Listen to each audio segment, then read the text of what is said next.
Hello everyone and नमस्कार सभी को। आज हम लोग क्लास 11 का जेक बोर्ड के फिजिक्स का इम्पोर्टेंट क्वेश्चन देखने जा रहे हैं जो आपके कल डायरेक्टली आपकी आ सकते हैं। अगर ये वीडियो आप देख लेते हैं तो आप 30 से 35 क्वेश्चन आप बना के आओगे। 30 से 35 क्वेश्चन बना के आइएगा। अगर एक क्वेश्चन आप देख के जाते सिमिलर टाइप पे आपके पूछेंगे। तो चलिए बिना लेट के हुए हम कल क्लास 11 का जो आपकी बोर्ड में आपकी 11 बोर्ड में आपके एग्ज़ाम में आएंगे वो 40 क्वेश्चंस करने जा रहे हैं। तो चलिए बिना लेट के हुए स्टार्ट करते हैं। तो पहला क्वेश्चन है आपका क्या कि an Indian scientist who won Nobel prize for physics is. Physics के लिए किन्हें नोबेल प्राइज़ दिया गया था इंडियन साइंटिस्ट को? तो ये सर CV रमन थे। क्या था? हो जाएगा ऑप्शन डी हो जाएंगे। पहला का ऑप्शन डी हो जाएगा।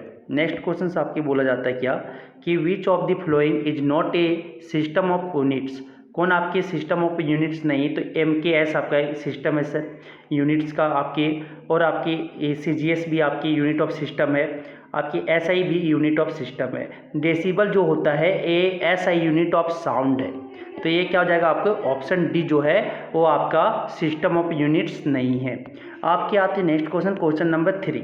क्वेश्चन नंबर 3 बोलता है in SI system the fundamental units are. तो आपके SI सिस्टम में फंडामेंटल यूनिट्स कौन कौन होते हैं? तो metre, kilogram, second, ampere. Ampere किसका होता है? इलेक्ट्रिक करंट का। केल्विन टेम्परेचर का। मोल आपका मोल का होता है, नंबर ऑफ सब्सटेंस का होता है, और कैंडला जो होता है ल्यूमिनस इंटेंसिटी होते हैं। क्या हो जाएगा? ऑप्शन ए हो जाएंगे। 3 का ऑप्शन ए हो जाएगा। नेक्स्ट क्वेश्चन आपके बोला जाता है क्या, क्वेश्चन नंबर 4 आपके क्या बोलते हैं कि a vehicle travels half the distance with speed V1 and half the speed V2 then its average speed is. तो उसका एवरेज स्पीड क्या होगा? बोलना क्या चाह रहा है कि मानो कि A से B तक कोई आपका डिस्टेंस को ट्रेवल करना है, तो 2 भाग में बटा हुआ है। ए आपका आधा हाफ जो है मान लो कि x डिस्टेंस है, दूसरा हाफ भी क्या है? x डिस्टेंस है। ये आपकी A से C जो जा रहा है वो वेलोसिटी कितना V1 से जा रहा है, और C से B जो जा रहा है V2 जा रहा है। तो यहाँ से आपको टाइम डिस्टेंस तो पता चल गया। टोटल डिस्टेंस कितना हो गया? टोटल डिस्टेंस आपका 2x हो गया सर। तो टाइम T1 जो टाइम हो गया, T1 क्या हो जाएगा? डिस्टेंस बाय स्पीड होता, तो डिस्टेंस कितना है? x बाय क्या हो गया? V1 हो गया। और यहाँ से T2 क्या निकल जाएगा? T2 जो हो जाएगा डिस्टेंस बाय स्पीड होता है, तो डिस्टेंस कितना है आपका? x, और स्पीड कितना है? V2। तो T1 तो क्या हो जाएगा? टोटल टाइम निकालेंगे तो टोटल टाइम क्या हो जाएगा? T1 प्लस T2 हो जाएगा। T1 आप प्लस T2, T1 कितना है? x बाई V1 प्लस आपकी क्या T2 क्या हो जाएंगे? x बाई V2 हो जाएंगे। तो यहाँ से अगर ऐड करेंगे तो क्या हो जाएगा आपका? V1 क्या हो जाएगा? x आपका कॉमन आ जाएगा, और यहाँ से LCM लेंगे तो क्या हो जाएगा आपका? V1 V2 हो जाएंगे। V1 V2 हो जाएंगे, और क्या हो जाएगा? V1 प्लस V2 आ जाएंगे। यही आ जाएंगे ना, यही आ जाएंगे। अब इसे हम सॉल्व करने जा रहे हैं। तो क्या होता है? एवरेज स्पीड बराबर या एवरेज वेलोसिटी बराबर एवरेज स्पीड बराबर जो होते हैं क्या होते हैं? Total distance by total time होता है। Total distance by total time होता है। तो यहाँ से क्या करेंगे? टोटल डिस्टेंस कितना है मेरा? 2x है, बाय टोटल टाइम कितना आया? x into V1 plus V2 bye आपका V1 V2 आ गए। तो x से x कैंसिल हो जाएगा, V1 V2 ऊपर चला जाएगा तो क्या हो जाएगा? 2V1 V2 bye V1 plus V2 हो जाएंगे। को ऑप्शन दिख गया? ऑप्शन आपका दिख गया होगा। ऑप्शन क्या हो जाएगा आपका? ऑप्शन सी हो जाएंगे। 4 का ऑप्शन सी हो जाएगा। नेक्स्ट क्वेश्चन आपके बोलते हैं क्वेश्चन नंबर 5। क्वेश्चन नंबर 5 बोलता है which of the following can be use to describe how fast an object is moving along with the direction of motion at a given instant of time. Means कि आप suppose करो कि आप किस instant में, उस इंस्टेंट में जो स्पीड आप देख रहे हो कि कितना स्पीड में वो जा रही है, ठीक है, उस टाइम में तनिक क्षण में जो देख रहे हो उसे क्या बोलते हैं? इंस्टेंटेनियस आपकी वेलोसिटी बोलते हैं। क्या हो जाएगा आपका? ऑप्शन ए हो जाएंगे सर। ऑप्शन इंस्टेंटेनियस आपकी वेलोसिटी हो जाएंगे, क्षणिक वेग हो जाएगा। वो आपकी टाइम में जो आपका स्पीड वेलोसिटी हुआ वही आपका इंस्टेंटेनियस वेलोसिटी कहते हैं। क्या हो जाएगा? ऑप्शन ए हो जाएंगे। नेक्स्ट क्वेश्चन आपके बोलते हैं question number 6। Maximum range of projectile. Maximum range projectile क्या होता है? R इक्वल टू होता है formula sir U²/G sin two theta होता है। सैन टू थीटा होता है, और थीटा जब अब मेरा 45 डिग्री हो जाए, थीटा कितना हो जाए? 45 डिग्री हो जाए, तो साइन 90 डिग्री कितना हो जाएगा आपका? 1 हो जाएगा। और इस केस में आपका क्या हो जाएगा? आर जो हो जाएगा, रेंज जो होंगे मैक्सिमम होगा। रेंज क्या हो जाएगा? मैक्सिमम हो जाएगा। क्या हो जाएगा वैल्यू? U²/G। कोई दिखा? ऑप्शन ए हो जाएंगे। 6 का ऑप्शन ए हो जाएगा। क्वेश्चन नंबर 7 आपका बोलता है क्या कि a body travels along the circumference of a circle of radius 2 metre with a linear velocity, आपका क्या दिया हुआ है 6 मीटर पर सेकेंड, तो इसका एंगुलर वेलोसिटी क्या होगा? तो आपका रेडियस क्या दिया हुआ है r इक्वल टू 2 मीटर दिया हुआ है सर, और आपकी वेलोसिटी जो दिए हुए हैं वो 6 मीटर पर सेकेंड दिया हुआ है। तो क्या होता है v इक्वल टू जो हो जाएंगे आपके r ओमेगा हो जाएगा। तो v कितना दिया हुआ है, v का वैल्यू आप रख दो 6 और r का वैल्यू क्या दिया हुआ है 3, तो ओमेगा निकालना है, एंगुलर वेलोसिटी निकालना है ओमेगा। तो ओमेगा जो हो जाएगा आपका क्या हो जाएगा 6/2 हो जाएगा। 2/6 मतलब क्या हो जाएगा 3, क्या हो जाएगा ये 3 रेडियन पर सेकेंड हो जाएंगे, 3 रेडियन पर सेकेंड हो जाएगा। कोई दिखा ऑप्शन बी दिख गया, 7 का ऑप्शन बी हो जाएंगे। नेक्स्ट क्वेश्चन, क्वेश्चन नंबर 7 आपका 8 बोलता है acceleration is which type of physical quantity. तो असलेशन आपका सर आपकी वेक्टर क्वांटिटी है, त्वरण किस प्रकार की भौतिक राशि है, तो सदिश राशि, क्या जाएगा ऑप्शन ए हो जाएंगे सर, ऑप्शन ए हो जाएंगे 8 का। Next question, question number 9, question number 9 बोलता है a student studies some equation power is equal to work by time, force is equal to mass into acceleration and velocity is equal to displacement by time. तो how many vector quantities are content in the equation, कि equation में कितना जो है vector quantity सदिश राशि है।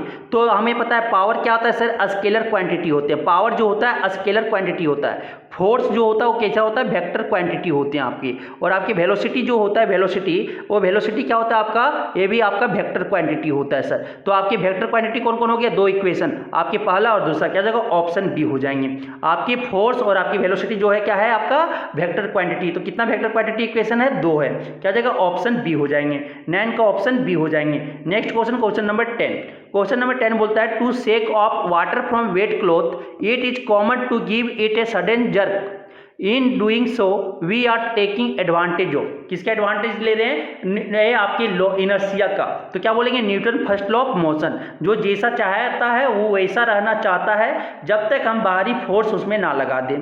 तो क्या हो जाएगा ऑप्शन ए हो जाएंगे सर, ऑप्शन ए हो जाएगा। नेक्स्ट क्वेश्चन से आपका बोलता है क्वेश्चन नंबर 11, क्वेश्चन नंबर 11 बोलता है why we experience recoil in a gun after firing a bullet, कि जब हम बुलेट्स क्या कहते हैं आपकी बंदूक से अगर आप क्या कर रहे हो एक गोली निकाल रहे हो बंदूक से, क्या कर रहे हैं एक आपकी गोली निकाल रहे हो, तो ये जो आपकी गोली निकल रहे हैं गोली का जो स्पीड, तो ये क्या होता है कि आपकी लार्ज लीनियर मोमेंटम होने के कारण बुलेट से क्या होने के कारण क्या होता है ये रिकॉइल होता है पीछे, बंदूक पीछे झटका देता है पीछे, ये क्योंकि ये जब गोली आगे जाता है तो बंदूक क्या पीछे हटता है, उसी को क्या कहते हैं उसमें लार्ज लीनियर मोमेंटम होता है बुलेट में, क्या जाएगा ऑप्शन बी हो जाएंगे। क्योंकि स्मॉल मास है वेलोसिटी ज़्यादा होने के कारण ये होता है क्या आपके न्यूटन का थर्ड लॉ फॉलो करता है यहाँ पे। तो क्यों होता है because the bullet has large linear momentum, क्या जाएगा ऑप्शन बी हो जाएंगे सर। नेक्स्ट क्वेश्चन से आते हैं क्वेश्चन नंबर आपके 12, क्वेश्चन नंबर 12 बोलता है मास ऑफ बॉडी, किसी पिंड का द्रव्यमान 2 किलोग्राम है तो इसका भार क्या होगा, तो भार बराबर जो होता है या वेट बराबर जो होता है, वेट बराबर वो क्या होता है द्रव्यमान mg होता है। m कितना आपका 2 किलो है इनटू g का वैल्यू क्या होता है 9.8 मीटर पर सेकेंड स्क्वायर होता है। तो क्या हो जाएगा यहाँ से मल्टीप्लाई करोगे तो आपके 19.6 आपके हो जाएंगे, 19.6 न्यूटन हो जाएगा, क्या जाएगा ऑप्शन ए हो जाएंगे सर, ऑप्शन ए हो जाएगा। क्वेश्चन नंबर 13, क्वेश्चन नंबर 13 बोलता है क्या ए पैसेंजर इन मूविंग बस is throne forward when the bus is suddenly stopped, this is explain, कि जब हम लोग पैसेंजर बस पे कोई पैसेंजर बैठा हुआ है जब वो स्टॉप करता है सडनली रोकता है बस को तो जो पैसेंजर वो आगे की ओर झुक जाता है, ऐसा क्यों होता है, तो आप पढ़े हो इनर्शिया के कारण, कि जो बॉडी जैसा है वैसा रहना चाहता है जब तक बाहरी फोर्स ना लग जाए। तो क्या होता है ये Newton first law, Newton first law, क्या जाएगा ऑप्शन ए हो जाएंगे, 13 का ऑप्शन ए हो जाएगा। क्वेश्चन नंबर 14 क्या बोलता है कि conservation momentum in A collision between particles can be understood from, कि आपके कंजर्वेशन मोमेंटम जो होता है कोलिजन किसी बीच आपके पार्टिकल्स कैन बी अंडरस्टूड, किससे हम समझ सकते हैं, एक किससे समझ सकते हैं न्यूटन फर्स्ट लॉ से भी और न्यूटन सेकेंड लॉ और थर्ड लॉ से, क्या जाएगा ऑप्शन डी हो जाएगा। सेकेंड लॉ क्या बोलता है एफ जो होता है directly proportional to change in momentum होता है, चेंज इन मोमेंटम होता है, ठीक है। फोर्स जो होता है directly proportional to change in momentum होता है, rate of change of momentum होता है। फिर उसके बाद आपके यहाँ से बोला जाता है फिर क्या थर्ड लॉ क्या बोलता है to every action there is equal and opposite reaction, क्या हो जाएगा, तो ये आपके both Newton second and third law, क्या हो जाएगा ऑप्शन डी हो जाएंगे। 14 का ऑप्शन डी हो जाएगा। नेक्स्ट बोलता है क्वेश्चन नंबर 15। क्वेश्चन नंबर 15 बोलता है a block of mass m is placed on a flat surface, a force is applied to move it parallel to surface. The frictional force F developed is proportional to। बोलता है कि एक block of मास है आपका, मान लो m है, ये आपका क्या कर रहा है, फ्लैट सरफेस पे क्या कर रहा है, मूव कर रहा है। तो एक फोर्स उस पर अप्लाई कर दिए कैपिटल F, तो ये बोलता है कि मूव कर रहा है पैरेलल टू सरफेस, उसके पैरेलल। तो फ्रिक्शन यहाँ पे कितना लगेगा, तो फ्रिक्शन जो होता है नॉर्मल क्या होता है, फ्रिक्शन जो होता है म्यू एन होता है। म्यू एन क्या होता है, एन बराबर क्या होता है, एम जी होता है। तो ये क्या होता है, एम का डायरेक्टली प्रोपोर्शनल, मतलब क्या होता है, proportional to mass of body होता है। क्या बोल सकते हैं, यहाँ फ्रिक्शन जो होता है ये डायरेक्टली प्रोपोर्शनल टू किसका होता है, मास का होता है। क्या जाएगा, ऑप्शन बी हो जाएंगे, ऑप्शन बी हो जाएंगे। क्वेश्चन नंबर 15 का ऑप्शन बी हो जाएगा। नेक्स्ट आपका बोलता है question number 16, in any kind of collision, कोई भी कोलिजन में आपका क्या होता है, टोटल एनर्जी और आपकी लीनियर मोमेंटम, ये दो आपकी कंजर्व रहते हैं, लीनियर मोमेंटम कंजर्व रहते हैं। तो क्या हो जाएगा, यहाँ पे आपकी ऑप्शन ए हो जाएगा, linear momentum is always conserve. क्या हो जाएगा, ऑप्शन ए हो जाएंगे सर। तो नेक्स्ट बोलता है question number 17, potential energy is equal to क्या होता है, mass into acceleration due to gravity into height. तो क्या हो जाएगा, ग्रेविटेशनल एक्सीलरेशन हो जाएगा। क्या हो जाएगा, ऑप्शन डी हो जाएंगे, 17 का ऑप्शन डी हो जाएगा। नेक्स्ट क्वेश्चन नंबर 18 बोलता है क्या area under force displacement graph is. तो मानो कि इसमें फोर्स है सर, फोर्स है, इसमें मानो क्या है आपका एस है, इसका जो एरिया आपका मिल रहा है, एरिया जो आपका मिल रहा है वो क्या देता है, वर्क डन देता है। क्या देता है, वर्क डन देता है। क्या हो जाएगा, ऑप्शन सी हो जाएगा, क्योंकि वर्क डन बराबर क्या होता है, एफ एस कॉस थीटा होता है। क्या होता है, एफ एस कॉस थीटा होता है। तो ये क्या हो जाएगा, आपके ऑप्शन जो हो जाएंगे आपके सी हो जाएंगे sir. Next question number 19। Question number 19 बोलता है क्या कि torque acting on a body is the rotational analog of. Torque जो होता है, टॉर्क बराबर क्या होता है, फोर्स इनटू परपेंडिकुलर डिस्टेंस। क्या होता है, परपेंडिकुलर डिस्टेंस होता है सर। तो यहाँ से क्या कर सकते हैं, एफ इंटू ए साइन थीटा होता है फार्मूला। तो क्या हो जाएगा, यहाँ से टॉर्क जो किस पे डिपेंड करता है, फोर्स पे। किसका एनालॉग है, रोटेशनल फोर्स का। क्या हो जाएगा, ऑप्शन बी हो जाएंगे। 19 का ऑप्शन बी, ये इंपॉर्टेंट है, पूछ सकते हैं। ठीक है, आगे आता है क्या आपके क्वेश्चन नंबर 20। क्वेश्चन नंबर 20 बोलता है which physical quantity is represented by product of moment of inertia and angular acceleration. Angular acceleration को अल्फा से डिनोट करते हैं, मोमेंट ऑफ इनर्शिया आई से। तो टॉर्क बराबर क्या होता है सर, आई इंटू अल्फा होता है। क्या होता है, आई इंटू अल्फा, मीन्स की moment of inertia into angular acceleration होता है। क्या हो जाएगा, ऑप्शन बी हो जाएंगे, ऑप्शन बी हो जाएंगे। नेक्स्ट क्वेश्चन से आपका क्वेश्चन नंबर 21 बोलता है क्या, if A body is rotating about an axis. कोई बॉडी आपका एक्सिस के अबाउट क्या हो रहा है, रोटेट कर रहा है। कोई आपकी बॉडी जो एक्सिस के अबाउट अपना रोटेट कर रहा है, passing through its centre of mass. और कहाँ से पास कर रहा है, अपना मास से, सेंटर ऑफ मास से पास कर रहा है। Then it's angular momentum is directed angular. तो इसका एंगुलर मोमेंटम किधर डायरेक्टेड होगा, एक्सिस ऑफ रोटेशन। जिधर से रोटेट कर रहा है, जिस एक्सिस पे रोटेट कर रहा है उधर ही डायरेक्टेड, उसका एंगुलर मोमेंटम जो होगा वही डायरेक्शन में क्या हो जाएगा, एक्सिस ऑफ रोटेशन की तरफ डायरेक्टेड होगा। क्या हो जाएगा, ऑप्शन डी। 21 का ऑप्शन डी हो जाएंगे। नेक्स्ट क्वेश्चन बोलता है क्वेश्चन नंबर 22। क्वेश्चन नंबर 22 बोलता है क्या कि escape speed of body on the surface of A planet does not depend on. कि एस्केप जो आपकी स्पीड जो होती है, escape speed of the body किस पे डिपेंड नहीं करता है, तो आपकी एस्केप वेलोसिटी बराबर जो होता है, एस्केप स्पीड बराबर होता है √2gr होता है। एस्केप जो वेलोसिटी आपकी जो होती है, स्पीड होते हैं, वो क्या होते हैं, √2gr होता है। तो ये क्या आ जाएगा, मास ऑफ द बॉडी पे डिपेंड नहीं करता है, मास ऑफ द बॉडी पे डिपेंड नहीं करता। क्या जाएगा, ऑप्शन सी हो जाएंगे आपके। 22 का ऑप्शन सी हो जाएंगे सर। नेक्स्ट क्वेश्चन से आपके बोलते क्या, question number 23, the acceleration due to gravity on the earth surface. Acceleration due to gravity आपकी अर्थ सरफेस पे क्या होता है, मैक्सिमम एट पोल पे सबसे ज्यादा होता है सर। क्या जाएगा, ऑप्शन ए हो जाएंगे। 23 का ऑप्शन ए हो जाएगा। नेक्स्ट क्वेश्चन से आपका 24 बोलता है the escape velocity of body depend upon mass पे डिपेंड नहीं करता। क्या जाएगा, m का पावर 0 हो जाएगा, क्योंकि मास पे डिपेंड करता ही नहीं है, क्योंकि v इक्वल टू क्या होता है, फॉर्मूला √2gr होता है। तो मास ऑफ द बॉडी, तो क्या जाएगा, m का पावर 0। क्या जाएगा, ऑप्शन ए हो जाएंगे सर। 24 का ऑप्शन ए हो जाएंगे।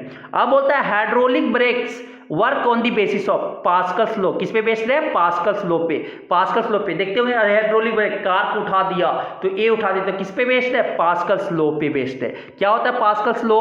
आपके इस तरह के कुछ आपके इक्विपमेंट होते हैं, यहाँ पे आपका बड़ा ऑब्जेक्ट रखा हुआ है, तो यहाँ पे प्रेशर लगाओगे, यहाँ पे प्रेशर लगाओगे हाइड्रोलिक ब्रेक सर, तो क्या हो जाएगा? ए आपके ऑब्जेक्ट उठ जाएंगे। आपकी कार वगैरह है, कुछ भी ऑब्जेक्ट यहाँ रखोगे तो क्या हो जाएगा? ए आपके ऊपर उठ जाएंगे। तो किस पे काम करता है? पास्कल्स लॉ पे काम करता है। तो क्या हो जाएगा? ऑप्शन बी हो जाएंगे सर 25 का। Next question, question number 26। Question number 26 आपका क्या बोलता है? देखिएगा कि a body is falling freely in A viscous liquid, finally it falls with a constant velocity. क्या होता है? कांस्टेंट वेलोसिटी से गिरता है। क्या हो जाएगा? 26 का ऑप्शन ए हो जाएंगे सर, क्योंकि आपके वो की वेलोसिटी वहाँ पे विस्कस जो लिक्विड में आपका अगर कोई बॉडी गिरा तो एक कांस्टेंट वेलोसिटी होता है, वेलोसिटी पे कोई चेंजमेंट नहीं लाता। क्या हो जाएगा? ऑप्शन ए हो जाएंगे। नेक्स्ट क्वेश्चन, क्वेश्चन नंबर 27 बोलता है the viscous force does not depend upon. तो विस्कस फोर्स जो आपकी depend area between two layer पे डिपेंड नहीं करता है। क्या हो जाएगा? ऑप्शन डी हो जाएंगे। एरिया ऑफ के दो लेयर के बीच में आपका डिपेंड नहीं करता है, तो viscous force does not depend upon area. क्या हो जाएगा? ऑप्शन डी हो जाएंगे सर। 27 का ऑप्शन क्या हो जाएंगे? डी हो जाएंगे। नेक्स्ट क्वेश्चन 28 आपका बोलता है क्या कि the velocity up to which the flow of a liquid remain streamline and above which it becomes turbulent is called. क्या बोलते हैं कि जो वेलोसिटी आपके लिक्विड इवेंट स्ट्रीम लाइन में आपका फ्लो कर रहा है और ये अगर आपका टर्बुलेंट से ऊपर आ जाता है, एबव आ जाता है, तो उस वेलोसिटी को हम क्या बोलते हैं? क्रिटिकल वेलोसिटी बोलते हैं। क्या बोलते हैं? क्रिटिकल वेलोसिटी बोलते हैं सर। ऑप्शन ए हो जाएंगे। नेक्स्ट क्वेश्चन, क्वेश्चन नंबर 29 बोलता है क्या? A steel wire is loaded by 2 kg weight. कोई स्टील वायर है, वो कितना? 2 kg लोड से आपका टांग दिया गया। If the radius of the wire is double, अगर रेडियस ऑफ द वायर जो है उसको डबल कर देते हैं तो एक्सटेंशन क्या हो जाएगा? तो एक्सटेंशन बराबर क्या होता है सर? एक्सटेंशन जो होता है इनवर्सली प्रोपोर्शनल टू रेडियस का स्क्वायर होता है। रेडियस का इनवर्सली प्रोपोर्शनल स्क्वायर होता है। मीन्स कि अगर रेडियस को डबल करेंगे तो आपका एक्सटेंशन 1/4 हो जाएगा। मीन्स क्या आ जाएगा? 1/4 टाइम से घट जाएगा। क्या आ जाएगा? ऑप्शन सी हो जाएंगे। ऑप्शन सी हो जाएगा 1/4, क्योंकि अगर रेडियस को डबल किए तो क्या जाएगा? डबल का स्क्वायर 2 का स्क्वायर कितना? 4 हो गया। मीन्स की एक्सटेंशन 1/4 से डिक्रीज कर जाएगा। क्या हो जाएगा? आपके ऑप्शन सी हो जाएंगे। अब आते हैं नेक्स्ट क्वेश्चन, क्वेश्चन नंबर आपका 30 बोलता है the best ideal black body is. तो बेस्ट आइडियल ब्लैक बॉडी किसको कहेंगे? Hollow enclosure blackened inside and having a small hole. क्या करें? एक आपके होलो इनक्लोजर ब्लॉक आपका है और इसमें क्या स्मॉल होल रखे और इसको क्या कहिए? अंदर से ब्लैक पेंट कर दिए और इसमें क्या स्मॉल होल है, तो अगर रे उसमें इंटर किया क्या बाहर नहीं जा सकता, इसी को क्या कहेंगे? बेस्ट आइडियल ब्लैक बॉडी है। क्या जाएगा? ऑप्शन डी हो जाएंगे। 30 का ऑप्शन डी हो जाएंगे sir. Next question, question number 31 आपका बोलता है क्या कि the translational kinetic energy of gas molecules at temperature T for 1 mole of gas is. क्या हो जाएगा? काइनेटिक एनर्जी जो आपके हो जाएंगे क्या जाएंगे? 3/2 RT हो जाएगा। 3/2 RT हो जाएगा। कोई दिखा? ऑप्शन ए दिख गया सर। ऑप्शन ए 31 का ऑप्शन ए हो जाएंगे। Next question, question number 32 which of the flowing parameter does not characterize the thermodynamics state of matter. तो कौन कहे आपकी पैरामीटर जो है थर्मोडायनेमिक्स स्टेट ऑफ मैटर को चरित्र नहीं करता, विशेषता नहीं दिखाता, तो क्या जाएगा? वर्क। क्या हो जाएगी? Option A. 32 का क्या हो जाएगा? ऑप्शन ए हो जाएगा। वर्क आपका शो नहीं करता, बाकी थर्मोडायनेमिक्स स्टेट ऑफ मैटर को शो करता है। नेक्स्ट क्वेश्चन, क्वेश्चन नंबर आपका क्या हो जाएगा? 33 आपका क्या बोलता है? Heat can not by itself flow from a body at lower temperature to a body at higher temperature is a statement as a consequence of। तो ये अगर लोअर टेम्परेचर से हायर टेम्परेचर आपका फ्लो नहीं कर सकता है बॉडी में फ्लो नहीं कर सकता अपने से, ठीक है, तो इसे क्या बोलते हैं? Second law.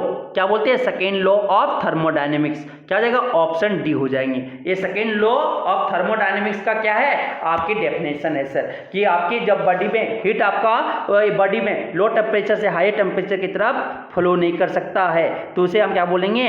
कंसिक्वेंस का बोलते हैं सेकेंड लॉ ऑफ थर्मोडायनेमिक्स बोलते हैं। क्या हो जाएगा? ऑप्शन डी हो जाएंगे sir. Next question, question number 34 बोलता है, ए आपकी इंपॉर्टेंट, एक ही आपकी न्यूमेरिकल अच्छा न्यूमेरिकल मिला है। बोलता है an engine has efficiency of 1/6 when the temperature of sink is reduced by 62 degree Celsius. इसे कितना 62 डिग्री सेल्सियस में क्या कर देते हैं, रिड्यूस कर देते हैं, तो इसका एफिशिएंसी जो है डबल हो जाता है। इसका एफिशिएंसी जो है क्या हो जाता है, डबल हो जाता है। तो टेम्परेचर ऑफ सोर्स क्या होगा, ए हमें बताना है। टेम्परेचर ऑफ सोर्स क्या होगा, ए बताना है। तो हमें पता है क्या एफिशिएंसी बराबर क्या होता है sir, 1 minus T2 by T1। T1 किस में होना चाहिए, केल्विन में होना चाहिए। किस में होना चाहिए, केल्विन में होना चाहिए। तो यहाँ से आप क्या होता है, T1 जो है आपका है, T1 जो है आपका सोर्स टेम्परेचर है। क्या है, सोर्स टेम्परेचर है सर। और आपका T2 जो है वो आपका सिंक टेम्परेचर है। क्या है, सिंक टेम्परेचर है सर। और आपके जो ईटा है वो क्या है, एफिशिएंसी है। क्या है सर, एफिशिएंसी है। ठीक है, अब हम जानते हैं क्या आपके एफिशिएंसी जो दिया हुआ है, एफिशिएंसी आपका 1/6 दिया हुआ है सर। आपके टेम्परेचर जो दिए हुए हैं, टेम्परेचर जो दिया हुआ है, ठीक है, टेम्परेचर जो दिया हुआ है आपके टेम्परेचर जो आपकी नहीं दी, ठीक है, तो आपकी बोलता है एफिशिएंसी डबल हो जाता है। तो एन डेस जो है वो आपके 2 ईटा हो जाते हैं। 2 ईटा मतलब क्या हो जाएगा, 2 × 1/6 हो जाएगा। मतलब क्या हो जाएगा, यहाँ से 1/3 हो जाएगा सर। अब क्या होता है, T2 डेज जो आपके टेम्परेचर चेंजमेंट कर जाता है, सिंक का टेम्परेचर रिड्यूस हो जाता है। कितना, T2 डेज मान लेते, क्या हो जाएगा, T2 - 62 आपके हो जाएंगे। 62 डिग्री सेल्सियस, मतलब यही आपके 62 डिग्री सेल्सियस से रिड्यूस कर जाता है, 62 मान लेते हैं। अब यहाँ से क्या करते हैं, ईटा बराबर लिखेंगे। ईटा बराबर इज इक्वल टू क्या हो जाएगा, 1 माइनस T2 बाई T1। इसको इक्वेशन 1 मानेंगे सर, इसको इक्वेशन 1 मानेंगे। आप क्या करेंगे, यहाँ से ईटा का वैल्यू रखेंगे 1/6 is equal to 1 minus T2 के जगह पे क्या रखेंगे, T2 बाई T1 रखेंगे। T2 बाई T1 यहाँ से सॉल्व करेंगे तो T2 बाई T1 कितना आ जाएगा, T2 by T1 is equal to क्या आ जाएगा, 1 माइनस 1/6 कितना आ जाएगा, 5/6 आ जाएगा। 5/6 हो जाएगा। तो यहाँ से क्या लिखेंगे, T2 by T1 is equal to कितना आ गया सर, 5/6 आ गया। इसको इक्वेशन हम मान लेते हैं 2। इसको इक्वेशन क्या मानते हैं, 2 मानते हैं। अब आगे सॉल्व करते हैं, ध्यान से देखिएगा। अब हम पिंक पेन को चेंज कर रहे हैं क्योंकि इसे ज़्यादा लंबा जाएगा। तो हम जानते हैं क्या, ईटा जो आपका एफिशिएंसी जब मेरा 4 एफिशिएंसी अगर n dash is equal to 2n हो जाए, मतलब कितना हो जाए आपका 1/3 हो जाए, तो क्या हो जाएगा, देखिएगा क्या हो जाएगा, 1/3, वही फार्मूला पुट करेंगे, n/3 1/3 और क्या जाएगा 1 माइनस टेम्परेचर चेंज कर गया ना, T2 डेस आ जाएगा, n डेस आ जाएगा। तो efficiency n dash is equal to कितना हो जाएगा, 1 माइनस T2 डेस बाय T1। तो यहाँ पे T2 डेस की जगह पे क्या रखेंगे, T2 डेस की जगह पे T2 - 62 बाय क्या हो जाएगा आपका T1 हो जाएगा। आगे सॉल्व करेंगे 1/3 इज इक्वल टू क्या हो जाएगा, यहाँ से देखिएगा 1 माइनस T2 बाई T2 इसको अलग कर ले तो माइनस क्या हो जाएगा, माइनस और माइनस क्या हो जाएगा, प्लस हो जाएगा। क्या हो जाएगा, प्लस हो जाएगा। प्लस आपके क्या हो जाएंगे, 62 बाई T1 हो जाएगा। तो यहाँ से आप देखना T2 बाई T1 की जगह पे क्या रखेंगे, 5/6। क्या रखेंगे, 5/6। तो 1/3 इज इक्वल टू 1 माइनस क्या हो जाएगा, 5/6 हो जाएगा। 5/6 हो जाएगा। तो यार क्या जाएगा, यहाँ पे आपके 62 बाई T1 हो जाएंगे। तो यहाँ से अगर सॉल्व करेंगे तो क्या जाएगा आपका 1/3 यहाँ से कितना जाएगा आपका 1/6 हो जाएंगे। यहाँ से अगर सॉल्व करेंगे तो 60 बाई T1 हो जाएंगे। 60 बाई T1 अब इधर ले जाएंगे तो क्या जाएगा 1/3 माइनस 1/6 इज इक्वल टू क्या जाएगा 60 बाई क्या जाएगा आपका 62 है। ध्यान से, सॉरी 62 है। तो क्या हो जाएगा 62 बाई क्या हो जाएगा आपका T1 हो जाएगा। तो यहाँ से अगर सॉल्व करेंगे तो क्या जाएगा, एलसीएम 6 आ जाएगा। 6 आपकी क्या जाएगा 2 माइनस 1 क्या जाएगा 1/6 आ जाएंगे। फिर यहाँ पे क्या जाएगा 62 बाई आपका क्या जाएगा T1 हो जाएगा। तो T1 इज इक्वल टू कितना हो जाएगा 62 × 6। यहाँ से मल्टीप्लाई करेंगे कितना जाएगा आपका 372 डिग्री आपके केल्विन हो जाएंगे। 372 डिग्री केल्विन हो जाएगा। तो T1 आपका यहाँ से अगर आपको चेंज करेंगे डिग्री में क्या करना पड़ेगा, 273 आपको घटा देना पड़ेगा।